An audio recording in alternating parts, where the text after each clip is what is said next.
Andy, I think I'm a pretty simple guy when it comes to expectations for like breakfast and Yeah, such. yeah, I really enjoy breakfast. I enjoy occasionally going out for breakfast. And in this particular instance, it was my son's birthday this weekend. So we thought we'd take a jaunt up to see him at Virginia Tech and just celebrate his birthday with him. It's going to be one of those few times that we can probably do that moving forward, right yeah. here. And it's only 2.5 hours away. So we're like, yeah, let's go up, get some breakfast. My wife wanted to hike in the mountains up there. So we're like, yeah, let's just go do that. And there's a cool little thing. So we go up there and I'm excited because I like these type of breakfast places. You get a nice platter of like ham, meat, or sausage, Gluttony, eggs. just total gluttony, breakfast It's gluttony. gluttony, and you can get it for like $10 or Yeah. something too, which is even better. Like this is great. So we go there, and this is supposed to be this great place, and I won't put the name of it here, and not that our loyal listeners would go and boycott this place or anything like that. But we go there, and it the first warning sign was opens at 9 o'clock. Now this is Sunday, and I get it. You may have a little bit late, but you're a breakfast place. Yeah. You should be open at 6. Okay, so that's not that's number one. Number two, when you do open, you should be ready to go. Like there was a line to get in this because one, it should have been open at 6, but two, there's a line to get in. You should be ready. So the way this is set up, it's set up where they have a bakery on like one section. There's a couple registers for that. Then they have the bistro, as they call it, which is, the regular eat-in stuff. And so there's no hostess. You have to find your own seat, Yeah. go up to the front and order. You get one of those numbers, they put it on your table and they deliver your food, right? It's pretty standard type of place.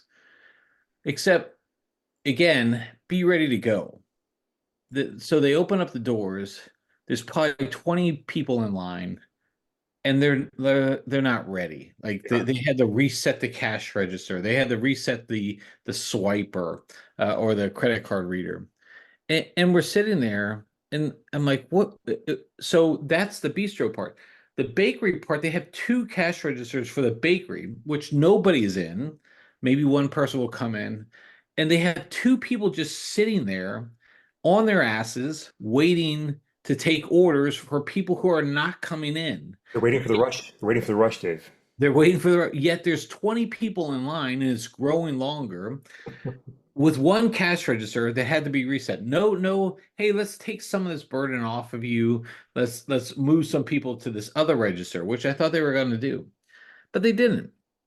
And then we get up there and you make your food, and I order one of these platters. It's called the easy platter, like eggs, bacon, little Sounds good. Sounds good. Yeah. and little cheese, right? And so I get Over my easy, Dave. How do you take I the bag? went scrambled, Andy. I went Nice. scrambled Nice. just for easy.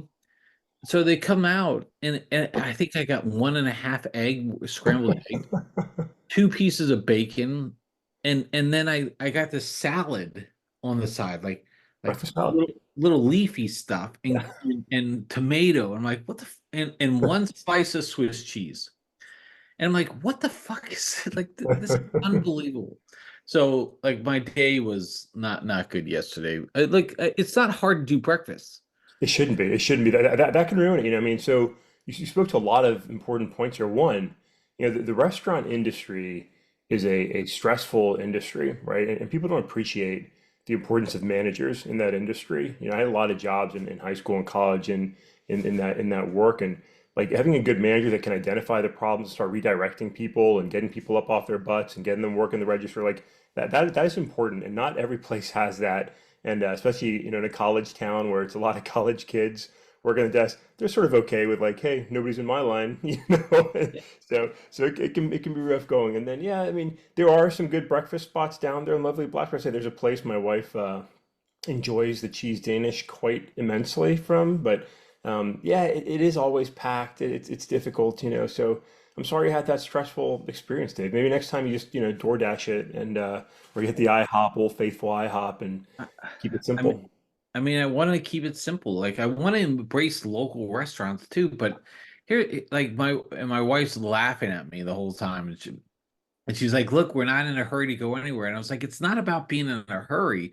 It's about just being like perfect, like Yeah, having your shit ready to go, and yeah, like you want to be a good like a service, and then of course like because you have this open seating, people like one person will be in line and other people are going scurrying around trying to find a table. Hey, are you almost done? Are you yeah. like looking over your shoulder? Are you almost done? Because if you are, I'll get in your seat. Like this is just a disaster. And this is supposed to be a really good place. I'm like, yeah, because it's probably drunk college kids hung over the next day. Like, just give me something to put in my food for cheap. But man, what a disappointment there, Andy. So I'm sorry. I'm sorry. That's a rough way to start your Sunday. I'm glad you got that slice of cheese. A little square. I'm sure made all the difference. I'm sure once you had that, you were, calmed down and felt better. But I'm sorry. Come on up. Come on up. I'll make you breakfast, Dave. I'll make some good eggs. I'll make you some bacon, maybe turkey bacon, however you want to have it. We'll decide. But don't stress. These are simple things. Don't stress. I'm sorry you had that experience, but you got to see yeah, the sun. Happy birthday, right? Exciting experience there. yeah, That's that. we got to go hiking too. It was pretty nice to walk around. Like Yeah. we went to this like waterfall thing up there, and I mean it was fine. Other than the fact that I'm officially like old, like right, like walking up 2 miles up, walking up a hill with rocks and stuff. I'm saying like, yeah, this is not kind of enjoyable sometimes. And somehow we managed to take the hard path going up and then the hard path going down too, because it was a different way down. But I was like, I'm not sure how that worked out. But Oh, anyways, you had great weather. It was beautiful in it's Virginia this beautiful. weekend. Yeah. Yeah. So, Yeah. spring is here. Spring is And here. I was thinking, I was like, what in the fall when the leaves are turning, that's a pretty nice place to be, Yeah. So Yeah. the fall foliage. But anywho, Andy, how was your weekend? Any Dave, I had an interesting weekend. I had a really great Saturday, and then I think I had mild food poisoning Saturday evening, and that kind of waylaid my entire Sunday plans. I was still able to get my chores done, but there's a lot of things I didn't quite get done because I was beat up. I was beat up. So super great Saturday, great workout, Dave. I felt it was my best workout since I started chemo treatment. So that was super exciting. Got a ton of stuff done. I felt so good coming out of Saturday and just Sunday just completely leg sweep was down and out. So, but feeling better today. Feeling better today. So more importantly, ready for this week on this Dave, on this tax day USA. I know. Can I tell you something, Andy? I was driving up to like so I did my taxes probably in like end of February, early March or whatever, and I didn't like the number at the end of that thing. So I was like, I'll just keep putting it off. And then yesterday driving up to Virginia Tech, I was like, oh shit, it's the 14th. I was like, I need to get home and hit send on this stuff. So yeah, yeah, definitely tax day today, Andy. So make sure everybody get your taxes in if you haven't done so. Do you e-file, Andy, or do you have to send in? No, so I go through a service provider who does it, and they file electronically, so keeps it simple. When it comes to taxes, one of those things. I don't want anybody to come back and say I did anything that was wrong. I mean, that stresses me out. So I'm like, hey, just let a professional handle this, and the fault's on them, and they'll do it right, and it keeps my stress level way down. I've done it myself a couple times, years and years back, and I hated it. I hated the experience, and I was uncomfortable with the number. Like I wasn't sure if my number's right. Am I getting, is IRS going to get pissed off at me? And it stunk. I'll tell you this, though, Dave. Since it is tax day one, the IRS. Like I'm no fan of taxes, nor the amount of taxes we all pay. But the IRS gets really tough treatment from people because everybody hates paying taxes. But the people that work at the IRS, like I have nothing but absolutely positive experiences with the individuals that work there. Courteous, professional, efficient. Like I mean, both from a personal standpoint, a business standpoint. Like it's actually a bit. I hate to say it because it's like it's been a great experience. Like they've been nothing but professional, and that doesn't go everywhere. Like I lived in Pennsylvania for a year, and the Commonwealth of Pennsylvania tried getting taxes from me for like 4 more years. Like they were harassing me with letters trying to get money out of me. That was like it was insane. So not everybody communicates as well. I say the IRS was very professional and courteous. So even though nobody likes to pay the tax man, and if you're a successful billionaire, you find enough loopholes, you don't actually pay anything in taxes, which is annoying. But for the rest of us, the common man, Dave, the common man that we are, I say the IRS is professional. Appreciate the good people trying to work and do their job every day. They've been a pleasure to work with. I'm not just saying that so they stay off my back. So Yeah, yeah. I was gonna say, is there anything hidden behind there, Andy? Is your neighbor an IRS man or not? Um, Andy, so did you when you were feeling okay, did you happen to go to the theaters and watch Civil War this weekend, Andy? Dave, I did not get out there and watch it. Appropriately, that comes out on tax day, one of America's most hated days, Civil War topic. Did you check it out? Have you made that plunge? I did not. It did pretty well at the box office, over 25 million. It was the number one movie at the theater this weekend. I think as I was reading more about it, I got more and more, I guess, clarity. It seems to be a pretty interesting. It's been getting decent reviews, Yeah, but it's more about like the journalism than it is about the actual Civil War. Which I mean, I'm sure you have to have that as a backdrop. But the way they approached it was more about Kristen Dunst, who's the one of the lead actors in the movie. yeah, They're a group of journalists who go through and trying to race to DC against a three-term president who's expressing authoritarian type of policies. That's the whole backdrop of it all. But it's more about the journalism part. From from what it looks like it's a decent movie. I don't know how well it's going to stack up in the long run because next weekend, some movies come out next weekend that are supposed to be pretty good. yeah. Um, so we'll see how that all works out, Andy, of course. But always good in there. A couple good things coming up on the Dune has had a pretty successful run. The box office has been really challenged this year, but Dune has had a successful run. There's going to be Minions 4 is coming out, or I'm sorry, not what Despicable Me 4 is coming out. So there's some pretty good things to look forward to on the horizon there. But anything you watched this weekend, Andy? Anything? No, so I was gonna say I didn't take any moves. I don't think this weekend, but there's a lot of backlog that I have to go back and watch, probably at home, like Civil War, Kong and Godzilla. Uh, Yep. there's a few that Dune probably not being a home movie for me. The one I'm still waiting for and excited about, Dave, is next month when Kingdom of the Planet of the Apes comes out, and so that'll probably be the first thing that gets me up off my butt and into the theaters, I think. Yeah, I saw that the preview for that, and I don't know too much about like the storyline and stuff, but this seems to be, is it jumping ahead or jumping? I don't know where this falls in on the whole storyline part. So I won't be watching that, Andy. So Well, no, that's your loss. That's your loss.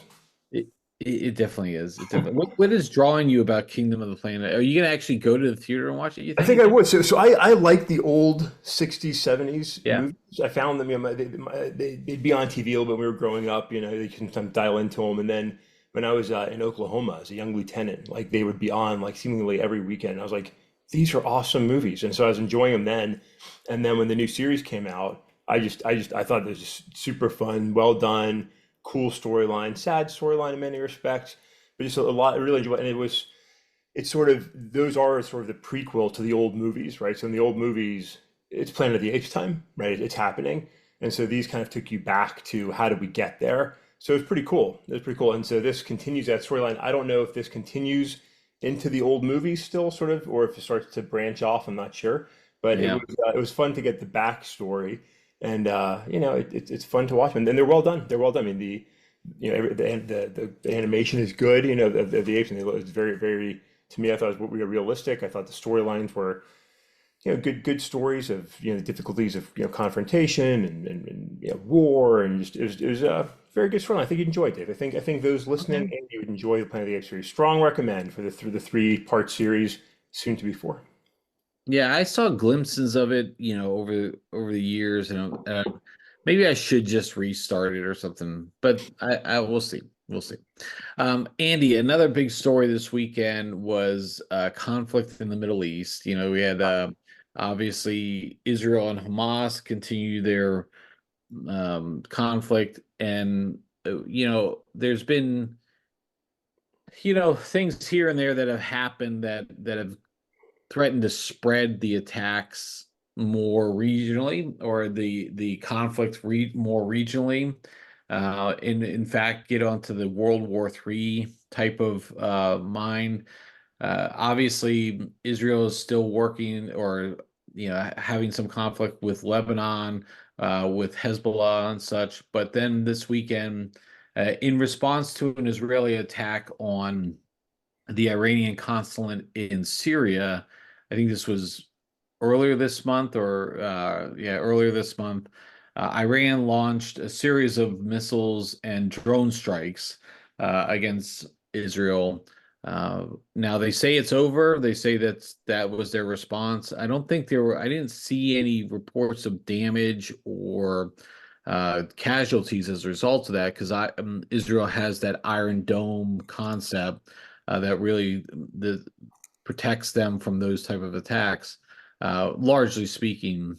But what's your thoughts when you saw this come through on the wires on I think it was Saturday night? Yeah, I mean, a lot of thoughts. I mean, one, I think once again, a testament to American intelligence. I mean, the U.S. intelligence community was calling this pretty openly, like the timing, the expectation. Just, I mean, another spot on assessment that was made public, right? I mean, we did this with numerous events. I mean, most notably maybe with Russia's invasion, but time and again, over the last few years, U.S. intelligence committee has been on point, and the Biden administration has used it very openly and publicly to say this is going to happen, and they've happened. So that's a testament, I think, to U.S. military, U.S. intelligence agencies, and an interesting approach by Biden administration to sort of bring it into the light and just say things very openly.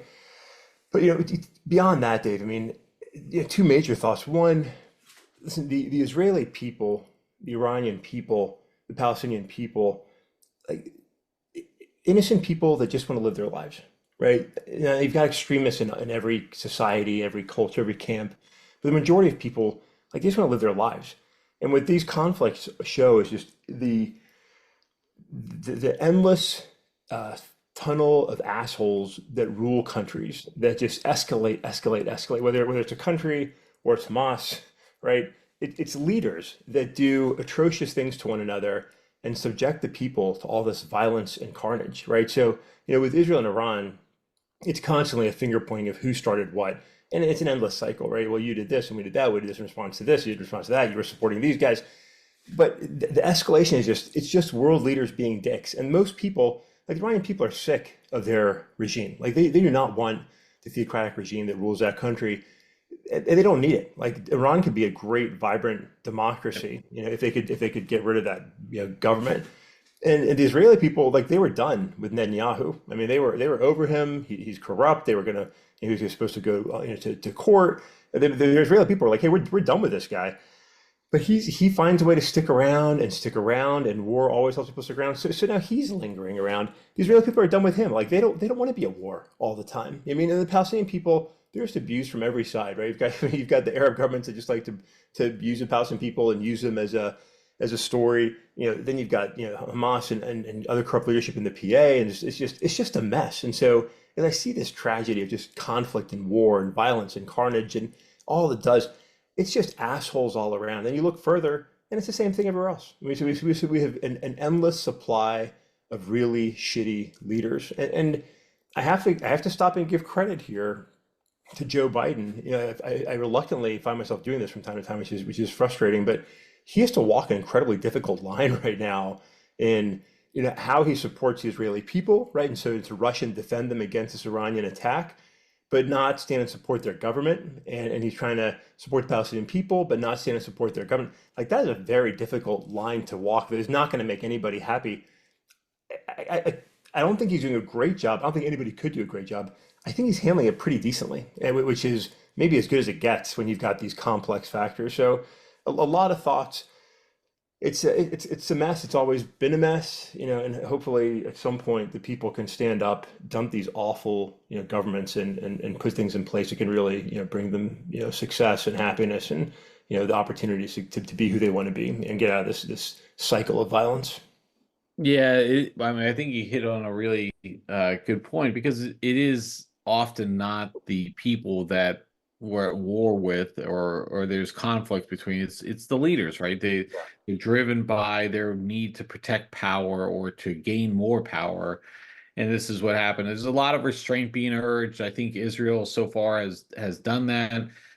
Iran did not choose to do more. They did a response to their, to what they felt was attack on themselves. Yeah. So we'll see how this goes, but it does signal potentially new concerns. And of course, it's just ripe for, we're in a political campaign. Donald Trump would have solved this tomorrow. This would have never happened under Donald Trump. He did this against Iran. He did this for Israel. He did this. And it just like that's where we have to cut out the noise and just Yeah. focus on what the act is. And I think you did call up a good point about Biden. He has done a pretty good job of managing this. It is going to come at a cost for him, Yeah. no matter what. There's no way that there's too many conflicts here for to look at and understand that you're not going to offend somebody at some point. So very interesting part on that front. Andy, anything else on the regional conflict there? No, I think we can shuffle along, Dave. Let's move along. Okay, the NFL draft is in 10 days, Andy. Are Yes. you've got your Detroit Lions shirt on? Yep. Are you feeling good about where you're going there? Well, yeah, this is time of the year, Dave, and I think everybody feels like optimistic about their team, right? You've got some signings, you've brought in some free agents, you're looking at the draft, you're like, hey, if we just fix this one or two holes, we're going to make a run. But the Lions are looking for a Super Bowl run here, right? They're looking to make that move. I do feel good about where the Lions are. A strange place going to draft day. I mean, the Lions are a pretty reliable, who are we going to draft in the top 10 kind of team. And so to be at 29 this year is a new place for the Lions. It's not where we commonly find ourselves. And so it's interesting to see a lot of good talk on who's going to get picked up where, looking at the secondary, looking at the D line, a lot of options there. But yeah, it's a really exciting time of the year. I say the NFL has again made the NFL a year-round sport, and I embrace it and I love it, and I'm excited about the draft. I want to see who Lions pick up on Thursday night. Friday, Saturday is going to be exciting to see. I think a couple of key players, and there's still a lot of good free agents out there. So I think we're going to probably see some interesting signings, some interesting trades coming up, I think. Not excited about the Bears having the number one draft pick, to be honest with you, because I don't need the Bears to be good, and they're about to get, I think, a monster of a quarterback, which is problematic for Detroit. But I've confidence. I feel pretty good. How about you? Are you feeling good about the ever imploding Dallas Cowboys, your giant contracts, and where you guys are going in the draft this year? I have no idea what we're doing, Andy, and I don't really care. Hey, Um, Mike McCarthy has no idea either. So, yeah, yeah. I mean, look again. For the first 17 weeks of the season, I'm not going to care what happens. It's all about week one of the playoffs and whether any of it matters. I refuse to get myself excited. I refuse to get myself depressed. I will just accept, you yeah, have to show me something at this point. But Andy, you brought up something about the quarterbacks, and this is, I, I don't know if it's gamesmanship or what, but you keep it for weeks. It had been Caleb Williams is number yeah, one, Jaden Daniels or Derek May were two and three, and then there was everybody else. Yeah, but then all of a sudden, like JJ McCarthy, the yeah, Michigan quarterback, somehow because look, he's a good quarterback, but he's been now talked up where he could be a fourth quarterback picked in the top 10, or maybe people moving around to move up to pick him at number 5 and such. A lot of activity there. Bo Nix is out there. Michael Penix Jr. is out there. There's 6 quarterbacks here, Andy, that the success rate for quarterbacks in the first round is abysmal. I yeah. think there's something like it's somewhere beneath 50% of quarterbacks picked in the first round make it to their second contract. But you have all these quarterbacks, and even Caleb Williams at 1 is now being debated. Is he the right person for Chicago? Or is Chicago the best fit for him? Caleb Williams was famously from the Washington D.C. area, and they're like, well, he really wants to play in Washington, and could he do something where he's pushing his way to Washington as opposed to Chicago. And then there's always quite now it's Derek May who's locked into at least the top three. Is he really the top three, or is the system he played in college, North Carolina, actually suited for the NFL? So there's a lot of questions, and I don't know if this is smoke and mirrors, gamesmanship, where people leak stories, or if there's reality behind this. So what are your have you seen any of this for one, Yeah, Andy? yeah. I mean, I think you see it every year. I think some of it is gamesmanship. I think people are trying to get some excitement. I mean, sometimes they're trying to work their way into a draft day trade, right? Can I talk somebody up, make them think I'm going to draft somebody, get a good trade for my top, 5 pick? I mean, JJ McCarthy. Look, I mean, you feel bad not saying these guys are great players because they're phenomenal players, they're Right. phenomenal athletes. All these guys are incredible at what they do. But like to be a champion of the NFL is just such an elite level, right? And I don't know JJ McCarthy is going to be an elite NFL quarterback, right? I mean, he played a whole half of football at Michigan where he didn't throw the football, right? I mean, he was part of a system with a good coach, a strong team, the best O-line in college football. He had a lot to benefit from and nobody wants to go to Washington, right? The stories of like, I mean, nobody's trying to manipulate their way. And Washington's going to be terrible. They have no O line, limited talent. They're not ready for a quarterback. They shouldn't even draft a starting quarterback this year. There's other holes for them to build first. But everybody knows that you need a quarterback in the NFL. Like you cannot win without a college, without a solid quarterback. And so you want to get the right guy on your team, and it's so hard. I mean, you look at some of the recent draft busts, right? You look at New England, right? And you look at the Jets. You look at some of the teams that have drafted talent early that have just been absolutely atrocious. And it always reminds me of the 2018 draft where there was just a ton of good quarterbacks, and they didn't really pan out. I mean, I remember I used to make fun of Josh Rosen, UCLA Josh Oh Rosen, yeah. who was like, oh, I think he was drafted 10 or so, and he was like, oh, they made, 9 mistakes before, drafting me. And I think he's out of the league. He's been out of the league for a few years now, right? Now you've got Lamar in there, right? You've got Josh Allen in there. You've got Baker Mayfield there. There are some good guys, but not all of them are solid starters. Some are. But drafting a quarterback is very, very hard, and it's such a bust if they don't pan out the way you want. So I think there's a lot of jockeying around, hyping guys up. I mean, for these young players, if they can move themselves up a spot or two, that's a lot of money, that they get to cash in on. So it's a lot. It's fun to see. The gamesmanship is fun to see how this ends up shaking out. It's fun to see those last minute trades and who ends up where, and the shocks like an AJ Brown going to Philadelphia. Nobody expected that when it happened. So I'm looking forward to it, Dave. We'll see where it goes. But I think Caleb Williams will be a Chicago Bear. Like that's like end of story. That's not going to happen any way differently. Justin Fields is a Steeler. Caleb Williams is going to be a Bear.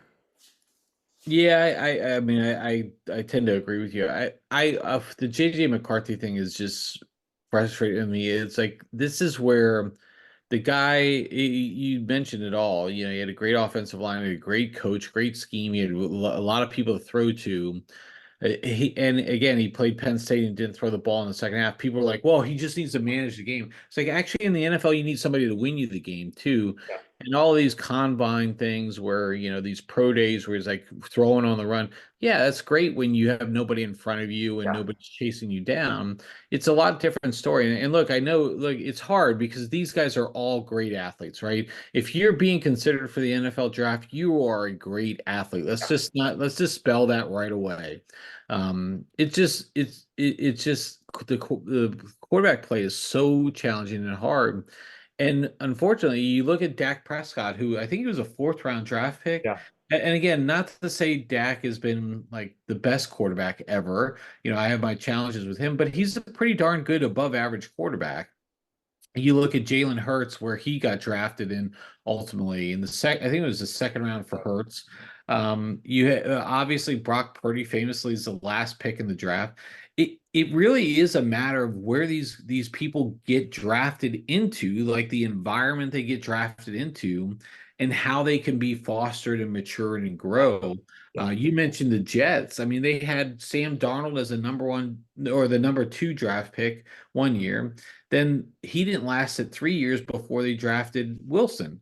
yeah, And these are two top three draft picks, and neither one of them, they've both famously been awful. yeah.